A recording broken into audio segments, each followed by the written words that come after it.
முதலில் இந்த அதிமுகவின் தேர்தல் அறிக்கையானது தேர்தல் களத்தில் முன்னரே அறிவிக்கப்பட்டதன் மூலமாக அதிமுக பொதுச் செயலாளர் எடப்பாடி பழனிசாமி இப்போ அனைத்து கட்சிகளுக்கும் ஒரு செக் வைத்திருப்பது போல ஒரு தெரிகிறது. ஏனென்றால் அது ஒரு மிக முக்கியமான ஒரு 5 அறிவிப்புகளை வெளியிட்டிருக்கிறார். ஏற்கனவே அமலில் உள்ள அந்த மகளிர் உரிமை தொகை திட்டத்திற்கு குலவழக்கு திட்டம் என்ற பெயர் மாற்றம் செய்யப்பட்டு 2000 ரூபாய் வழங்கப்படும். ஆண்களுக்கும் இலவச பேருந்து மற்றும் இருசக்கர வாகன திட்டத்திற்கு அந்த மானிய தொகை ஒரு 25,000 ரூபாய் மானிய தொகை என்று அறிவித்திருக்கிறார்கள். மதிவான நீங்கள் இந்த அதிமுகவோட இந்த ஃபர்ஸ்ட் மூவ் நீங்கள் எப்படி பார்க்குறீங்க? இல்லை, எடப்பாடி பழனிசாமியை பொறுத்த வரைக்கும் தன்னுடைய இருப்பை காட்டுறதுக்காக இன்னைக்கு ஒரு தேர்தல் அறிக்கையை அப்படின்னு சொல்லி ஒரு விஷயத்த சொல்றாரு. ஆனால் அவர் சொல்றதுக்கு முன்னாடி இதை எப்படி நிறைவேற்றுவோம், என்ன மாதிரியான பொருளாதார சூழ்நிலை, என்ன மாதிரியான சுச்சுவேஷன் சேர்த்து சொல்லியிருக்கணும். அப்படி சொல்லியிருந்தாருன்னா அவர் ஒரு எதிர்கட்சி தலைவருக்கான ஒரு பொறுப்போட சொல்றாருன்னு நம்ம அதை ஏற்றுக்கலாம். அதாவது அதிமுக ஆட்சியில வரி வருவாய் பற்றாக்குறை என்பதுன்னு பார்த்தீங்கன்னா ஒரு 4.43% இருந்தது. இப்போ நம்மளுடைய வரி வருவாய் பற்றாக்குறை என்பது 1.17% இருக்கு. அப்பனா வரி வருவாய் பற்றாக்குறையை நம்ம குறைச்சிருக்கோம். அதுக்கு அடுத்தது பொருளாதார வளர்ச்சின்னு பார்க்கும்போது நாங்க ஆட்சியை 2011 கொடுத்துட்டு போகும்போது 11.3% கொடுத்துட்டு போயிருந்தோம். இவங்க திரும்ப 2021 ஆட்சியை கொடுக்கும்போது 6.05% திரும்ப கொடுத்தாங்க. இன்னைக்கு அங்கிருந்து இந்த 4.5 வருஷத்துல நீங்க பாத்தீங்கன்னா 16% நம்ம கொண்டு வந்திருக்கோம். இது எல்லாத்துக்குமே வெளிப்படையான ஒரு தரவுகள் அடிப்படையில நாங்க சொல்றோம். இது எல்லாத்தையுமே ஒன்றிய அரசு ஏத்துக்கிட்டது அடிப்படையில நாங்க சொல்றோம். இப்ப உதாரணத்துக்கு மகளிர் உரிமை தொகை நாங்க சொல்றோம். அவர் மகளிர் குலவிளக்கு திட்டம், குலவிளக்கு அது பிஜேபியோட இருக்கிறதுனால அந்த மாதிரியான பேர் தான் அவங்க வைக்க முடியும், வேற எதுவும் வைக்க முடியாது. இல்ல ஏதாவது சீரியல் கிரியல் பார்த்துட்டு அந்த பேர் வச்சிருப்பாரு. வேற என்ன பொறுத்த வரைக்கும் வேற ஒன்றும் தெரியல. ஆனா குலவிளக்கு நல்லா தானே இருக்கு பேர், உங்களுக்கு என்ன இல்ல நல்லா இருக்குது நல்லா இல்லைன்னு மக்கள் தானே முடிவு பண்ணா. அதுதான் நான் சொல்ல வந்த விஷயம் என்னன்னா, இந்த திட்டத்தை நாங்க சொல்லும் போது நிறைவேற்ற முடியாதுன்னு சொன்ன ஒரு எடப்பாடி பழனிசாமி சரி இப்ப எப்படி 2000 ரூபாய் கொடுப்பாருன்றதுக்கான காரணம் சொல்லணும்ல. நான் சொல்ல காரணமே மதியானம் நீங்க சொல்றீங்க. நான் அவர் என்ன ஏற்கனவே இந்த மகளிர் உரிமை தொகை கொடுக்கும்போது என்ன சொன்னாங்கன்னா அனைத்து மகளிருக்கும் சொன்னாங்க. ஆனால் அதற்கு பிறகு இது 2 கட்டமாக விரிவாக்கம் செய்யப்பட்டிருக்கிறது.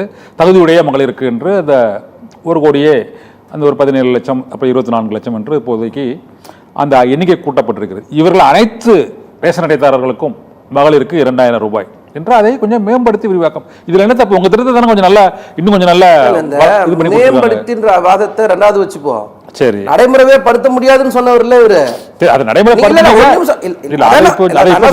முடியவே முடியாதுன்னு சொன்னவரு இப்ப நாங்க நடத்தி காட்டினதுக்கு அப்புறம் அதை மொத்த பேருக்கு நான் கொடுப்பேன்னு சொல்றது எதன் அடிப்படையிலன்னு சொல்லணுமா இல்லையா? இதுதான் முதல் கேள்வியே. எதன் அடிப்படையில கொடுப்பீங்க? அப்படி இல்ல, எடப்பாடி ஆட்சியில நிர்வாக சீர்கேடுன்னு ஒண்ணு இருக்கா இல்லையா? நிதி மேலாண்மை பத்தி பேசணுமா இல்லையா? அதெல்லாம் பேசாம நேரடியா இன்னைக்கு நீங்க இதை பேசணும்னு முடிவு பண்ணா இது எப்படி ஏத்துக்க முடியும்னு கேக்குறேன். 5 லட்சம் மகளிருக்கு நாங்க இலவச பைக் கொடுப்போம், அது 25,000 ரூபாய் மானியம் கொடுப்போம்னு சொல்றாரு. ஆமா, அதோட எந்த தரவுகள் அடிப்படையில் அதை கொடுப்பாருன்னு நான் சொல்லணுமா இல்லையா? 5 லட்சம் பேர் யாரு? இல்ல இது தேர்தல் வாக்குறுதி. இதுல எல்லாம் பட்ஜெட் போட சொல்ல முடியும். நீங்க என்ன சொன்னீங்க? இப்ப உங்க முன் வார்த்தை என்ன சொன்னீங்க? நீங்க அனைத்து மகளிர்னு சொன்னீங்க.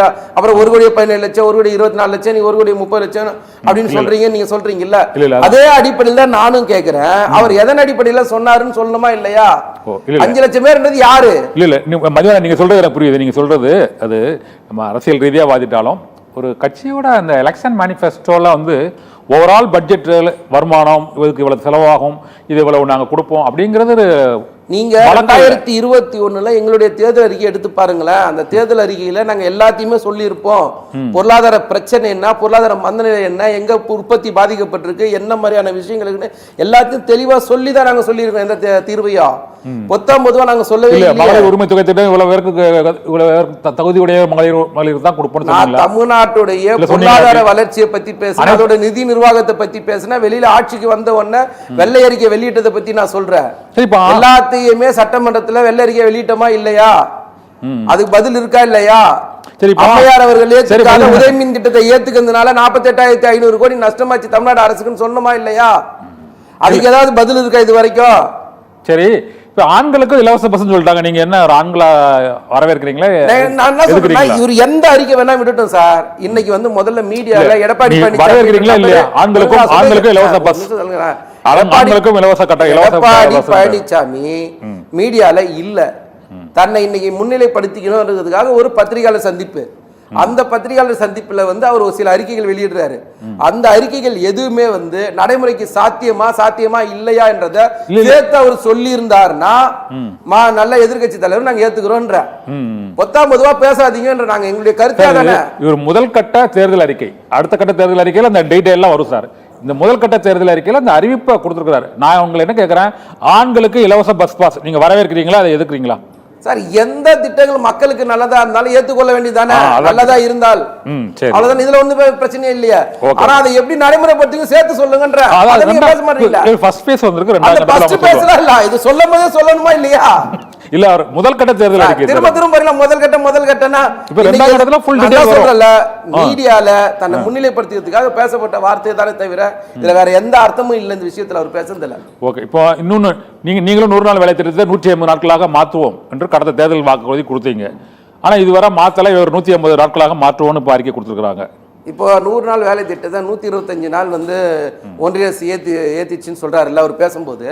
அப்ப அதனோட அறிக்கையில வந்து ஏன் காந்தி பேரை மாத்தினீங்கிறது ஏன் பதில் சொல்லவே இல்லை அவரு? நீங்க எப்படி பேசின வார்த்தைகள்ல அப்படியே தாண்டி போக முயற்சி பண்றீங்க. என்ன கேள்வி என்னன்னா, 125 நாள் வந்து ஜி ஏதோ பேர் வச்சாங்கல்ல, அந்த பேரை அவர் ஏத்துக்கிறாரான்னு முதல்ல சொல்றாரா? இல்ல, அந்த பேரை நாங்க எதிர்க்கிறோம். ஒரு நிமிஷம், 100 நாள் வேலை திட்டத்துக்கு ஒன்றிய அரசு வழங்க வேண்டிய நிதியை சரியான நேரத்துல வழங்குறது இல்லல்ல, அதை பத்தி பேசணுமா இல்லையா? அதை பத்தி ஏன் பேச மாட்டாருன்னு கேக்குறேன். கூட்டணியில இருக்கா சார்? இப்பவே அப்படி பேச முடியாது. நான் என்ன சொல்றேன், கூட்டணியில இல்ல. அதுக்கப்புறம் நான் என்ன சொல்றேன்னா, திமுக கூட்டணியில இருக்கு இல்ல எதிர்கட்சியா இருக்கு. திமுக கூட்டணியில இருந்த காலகட்டங்கள்ல பொது சிவில் சட்டம் பேசப்பட்டதா? திமுக கூட்டணியில இருந்த காலகட்டங்கள்ல வந்து ஆர்டிகல் 370 திரும்ப பெறப்பட்டதா? திமுக கூட்டணியில இருந்த போது ராமர் கோயில் வந்ததா? எந்த சட்டத்தையாவது திமுக கூட்டணியில இருந்ததுனால ஆதரிச்சுதா? நீங்க ஆதரிச்ச மாதிரி அதான் சொன்னல, அக்னிபாத் இது உதயமின் திட்டத்தை அம்மையார் அவர்கள் எதுக்குறாங்க, உணவு பாதுகாப்பு மசோதாவை அம்மையார் எதிர்க்கிறாங்க. அந்த சட்டத்தை ஏத்துக்கிட்டு எடப்பாடி பழனிசாமி சரி இப்படி நீங்க கூட்டணி வச்சதுன்றதுக்காக சிஏவை ஆதரிச்சு, என்ஆர்சி ஆதரிச்சு, என்பிஆர் ஆதரிச்சு, முத்தலாக் சட்டத்தை ஆதரிச்சு, வேளாண் சட்டத்தை ஆதரிச்சு, ஆர்டிகல் 370 திரும்ப பெறப்பட்டு, டெல்லி மாநில உரிமை பறிப்பு சட்டம் கொண்டு வரப்பட்டு, எல்லாத்தையும் நீங்க கூட்டணி வச்சதுக்காக ஆதரிச்சுன்னு சொன்ன நபர் தான் நீங்க. நாங்க கூட்டணிக்காக இந்த இடத்தை காம்ப்ரமைஸ் பண்ணனும் சொல்ல முடியுமா? தேர்தல் அறிக்கை கேட்டா நீங்க ரொம்ப விமர்சிக்கிறீங்க. இல்ல நீங்க சொன்னீங்க அவங்க கூட்டணியில இருந்தாங்க, அதனால நீங்க கூட்டணியில இருந்ததுனால மாநில உரிமை மொத்தமா அடமான வச்சுக்கிறதுக்கான உதாரணம், சிறுபான்மை மக்களுக்கான உதாரணம் இது. ஒரு நிமிஷம், நீங்க முதல் கட்ட உங்களோட அந்த தேர்தல் அறிக்கை தொடர்பான அந்த கருத்தை நாங்க ஏத்துக்கிறேன்.